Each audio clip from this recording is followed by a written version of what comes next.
ही शासकीय खरेदी केंद्रासाठी राहता कृषी उत्पन्न बाजार समितीने 10 लाख रुपये अगोदरच जमा केलेले होते. दुर्दैवाने महिनाभर ती प्रक्रिया चालली आणि त्याला मंजुरी मिळत नव्हती. पण शेवटच्या मागच्या काही 3-4 दिवसामध्ये आपल्या बाजार समितीच्या वतीने चांगला प्रयत्न करण्यात आला. फक्त युजर नेम पासवर्ड मिळणं बाकी होतं. तो आज संध्याकाळी आला. उद्यापासून जी मूळ हमी भाव आहे सोयाबीनचा, साधारण माझ्या मते 4800 किंवा 4857 असं काहीतरी आहे प्रति क्विंटल.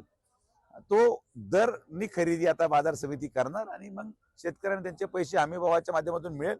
फार मोठा निर्णय हा केंद्र सरकारच्या माध्यमातून सोयाबीन उत्पादक शेतकऱ्यांसाठी घेण्यात आला. आपल्या परिसरामध्ये मोठ्या प्रमाणात सोयाबीन होती. म्हणजे आता ऊस उत्पादक शेतकऱ्यांना महाराष्ट्रातला 1 नंबर भाव 3200 रुपये आपण दिला आणि सोयाबीन उत्पादक शेतकऱ्यांना आता हमी भाव मिळाला. दुधाचं अनुदान येऊ राहिलं. त्यामुळं आणि शेतकऱ्याचा पीक विम्याचा पैसा आला. महायुतीचं सरकार आणि केंद्रात असलेलं आपलं सरकार हे शेतकऱ्यांचं हिताचं सरकार आहे, याच्यातून सिद्ध झालं. शेतकऱ्यांमध्ये अतिशय आनंद आणि उत्साह आहे आणि आता आमची लीड वाढायच्या दृष्टिकोनातून आता याच्यामध्ये भर पडेल एवढं मला वाटतं.